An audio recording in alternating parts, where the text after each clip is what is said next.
Greetings YouTube, Fuzzfinger here and welcome back to our next episode of our complete Final Fantasy IV walkthrough. I'm looking forward to this one. We're entering a new area today known as Elban Castle. So if you're playing along, grab your controller, or if you're just watching, get ready to put your feet up and sit back and relax as we see what lies ahead for Cecil and his friends in today's episode.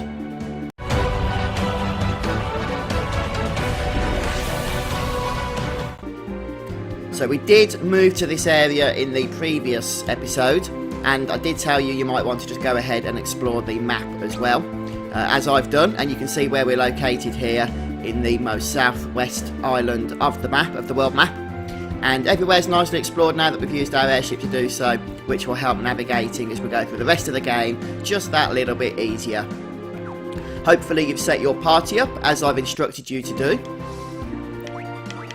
I'll just give you a quick reminder of that. We have Telar in the back row, the other three party members in the front, and we also sorted out and had a look at people's gear, in particularly Sid, who is a recent member of our ever-changing team.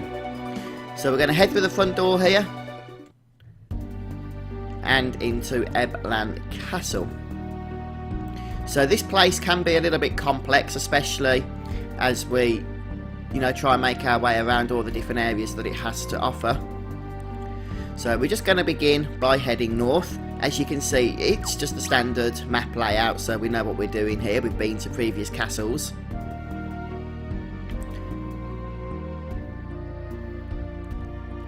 And just check this room for chests, make sure that there's nothing hiding, because there is a chest. Okay, we'll just go and grab this one.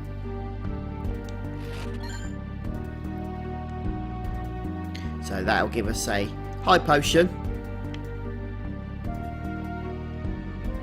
And now we can leave this little room and just continue on up to the next floor. So here we're going to see another set of 5 chests, but at the moment we can't access them. So don't worry about them, just ignore them for now and make your way up to the next floor. This is the throne room. Didn't seem very well guarded, did it? In fact, where is everyone? Anyway, we go behind the throne chair here, and we can grab a Ninja Sutra. And from that point on, we can head over to the east, into a secret area here. Yay.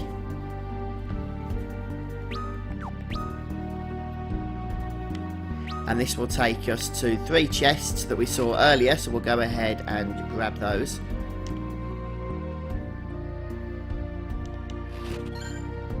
Cottage, and finally a Maiden's Kiss. So Maiden's Kiss, Cottage and Gold Needle. With those 3 chests there, we're going to head back to the throne room at this point. And on the other side we should find yet another hidden path. This time leading to the other 2 chests that we previously saw. A unicorn horn and an alarm clock. And that's actually it for the main part of the castle now, as in where the throne room and everything is. So we're just going to go back outside here.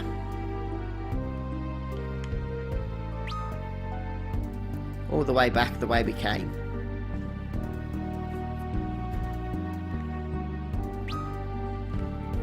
Before we do anything else actually, we're just going to go out and save our game. So back in the entrance of the castle here, we're going to make our way around to the western tower. Just make sure you save, because we do have a bit of a battle coming up, which can be a challenge if you don't get it right. So we're going to head into the tower, and immediately we're going to notice that there's 2 chests. So we're going to head over to the right hand side and loop around the hidden passage that we find to the chest that's located here. And there's an item in here. We're going to grab the sleep blade, but it's actually guarded by a bunch of monsters. So this battle is going to be a defensive battle, and Telar is going to be the only one attacking using his break ability, since the monsters here have a lot of health, but they are susceptible to Telar's break. So everybody else is pretty much just going to defend. Since Teller can't defend, we're going to have Cecil cover him. But that didn't work out. I told you this is tough. We'll try that again. Hopefully then things are going to work out better for us this time. So the general strategy is that we're going to kill all of these using Tellar's break ability. The reason for that is that they just have too much health to try and take down by normal means. Remember, this is an optional area that we're going through at the moment, so the enemies are quite high level, but the experience rewards does make it worthwhile. So what we're going to do is, first of all with Cecil, or what I have done, is cast cover, and then we cover Tellar, and then Cecil's going to defend from that point on. Sid, if he was alive, in my case he isn't, is going to defend, and Yang is going to cast Brace. And that's all we're going to do with those three characters. So Cecil will cover Tellar and then defend throughout the rest of the fight. And then Tellar is just going to cast Break. First of all on the two skeleton creatures, and then finally on the golem. Now, it is going to take also a bit of luck this fight, because those skeletons like to cast Thunder, AoE Thunder spell. And if they both cast it, then there's nothing you're going to be able to do. Your party's going to be decimated. So, fortunately, the game doesn't make you restart from too far away if you do die. Literally just on the corridor before this section of the castle. So once you've done that, you'll actually get some levels, which is nice. One of the main draws of doing this place at the moment is the fact that it's good for leveling. We'll get about 4 to 5 levels by going through this castle, and that's with no random encounters as well. So I'm just spending a bit of time there healing people up. And don't forget that Cecil, as a paladin, does also have the Cure and Cura abilities.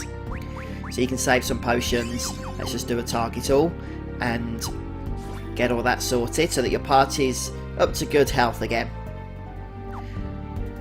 Right, so now we're going to actually head to the West Tower. And we can see there's a couple of treasure chests, but before we grab those, we'll grab the item from these jars. And then there should be a secret way around here. There it is, and that'll give us access to the final 2 chests in this room. Silencing arrows in 10,000 gil, not too shabby I would say. And let's just try and find that exit. It's a bit fiddly, that one, because you kind of have to manoeuvre around it. There's actually another passage then, but this is technically a different floor. And we can grab the bomb core from that chest. So we won't want to miss out on treasure. And then we can exit the second floor, back to the first floor, and out again, outside.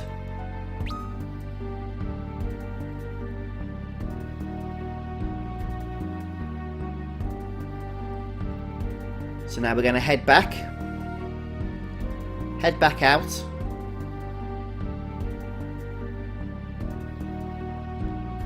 Make sure that we get our game saved and whatnot, always important. You may or may not want to heal up at this point properly, even with MP.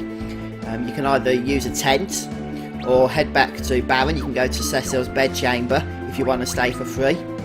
Or you can even use the town next to the castle and stay at the inn if you don't want to walk to the bedchamber for 50 gil. But I do recommend you heal up, one way or another. Next up, we have the Eastern Tower. So, by the way, this place, and not just the tower but the castle, is completely optional, at least at this stage. We're only here mainly to get items and the extra levels as well.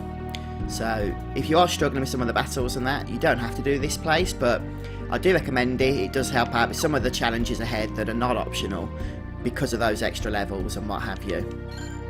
So, loot this part here for the Ninja Sutra. And then we're going to head up to the stairs here.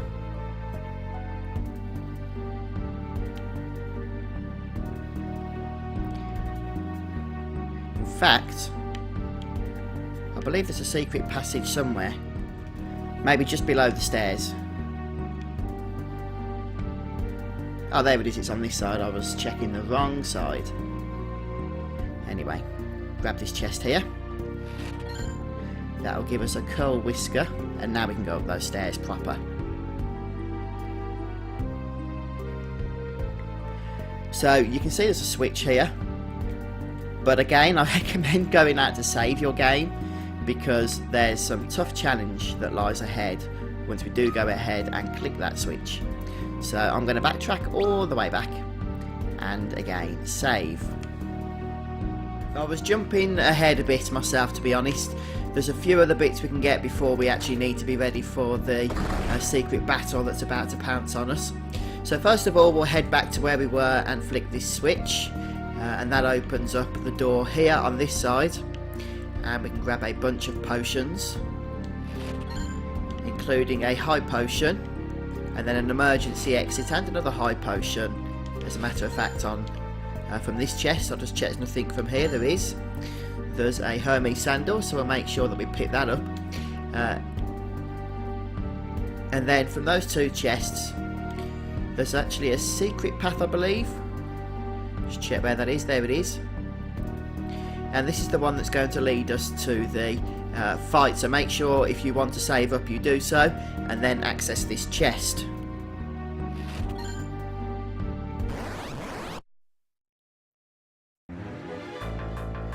We're going to get thrust into another encounter that is wholly difficult, but one that can actually be made trivialised by the bronze hourglass. So the bronze hourglass will cast stop for a limited duration on all enemies that are susceptible to it, and in this case all of these enemies are susceptible to stop. So once the enemies have been stopped, you can start pounding away with Tellar's break ability. I recommend getting rid of the siren creature at the back and then cracking on with the two kobolds. Now, you might have some issues in that these enemies spam status attacks. As you can see, Cecil's been hit with the confuse ability. Since he's the only one that was hit before the stop took effect, I am just going to try and ignore it here and get these breaks off. But if you've got multiple status and negative, whatever they are, enhancements on your party members, then you might want to get rid of them before actually proceeding with the breaks here. So I probably could have done with taking this confuse off, because it has been put on our strongest character and his melee attacks are actually owning the rest of the team. But hopefully it will be wearing off. Oh, it has, it's just worn off now. So we can bring Sid back to life, because I don't want him to miss out on the experience here, and then we'll get Tellar breaking this final enemy and finishing the encounter for us in swift fashion. So that bronze hourglass basically makes an impossible fight relatively easy. And we'll get some levels, which is the big draw to being here at this stage in the game, as I've said. There we have it. So after that battle, we have the item that we collected. And now we can actually go ahead, if we go back around here, and drop into that hole that we can see there. Just head to it and you'll pop out the other side. So I'm trying to see, there is a way to get to that chest. Oh, right, we just go around the outside of it, outside of the hole. There we go. So just don't fall in it. But now once you've got the item, the silver hourglass, which is actually, I believe, a better version of the hourglass we just used on that fight, the bronze hourglass. So let's just check. I mean, that bronze hourglass did have an effect throughout the entire fight, so it was quite good, even with its short duration. But the silver hourglass doesn't actually say it does it for a short duration, so that's where the improvement is, I suspect. Then when you're ready, you can drop down to the next hole. It's a useful trick that was, though, because stop was actually usable on that encounter. So access this candle here. You'll grab another Ninja Sutra, and then just follow the path along to these chests here. Grab a couple of ethers out of these.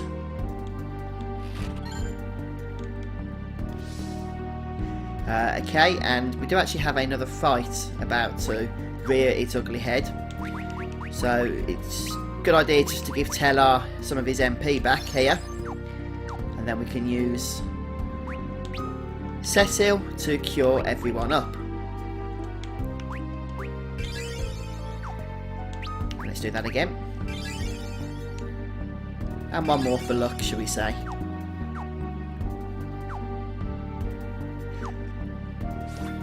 And this time, we're going to get another fight. I'm not going to say before this one, I am going to risk it.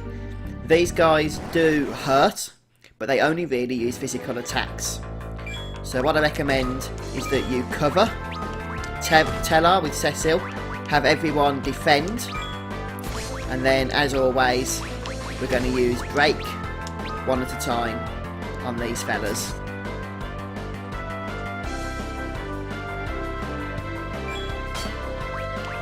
And then we're just going to defend on Cecil.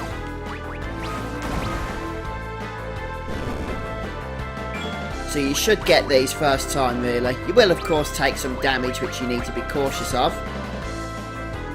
But look at that. With that Sleep Blade and counter attack, we can actually pit these guys off now without too much effort.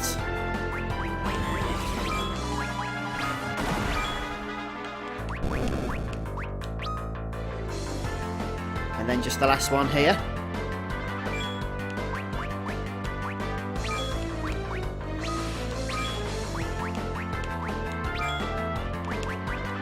And the final break on the final Mad Ogre.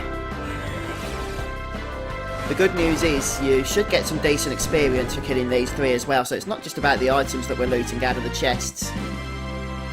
Look at that, 15k experience. Cecil gains 2 levels there in one battle. Sid gains 2. In fact, they should all be gaining 2 really. Teller did just level up though, didn't they? But you know, it's good experience this.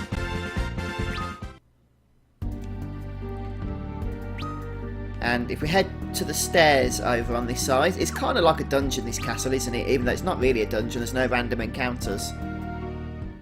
And that'll take us back to the world map. And that pretty much sums it up for that place that was known as Elban Castle. I had to think what it was called then. So we can actually say goodbye and think about what we're going to do next.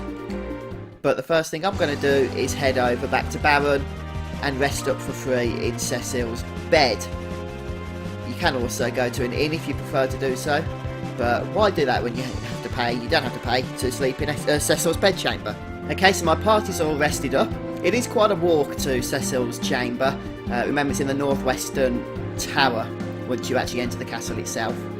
If you don't want to do the trek there, then you can actually just stay in the town if you don't mind spending 50 gil, which isn't really a lot, let's be honest, at this stage.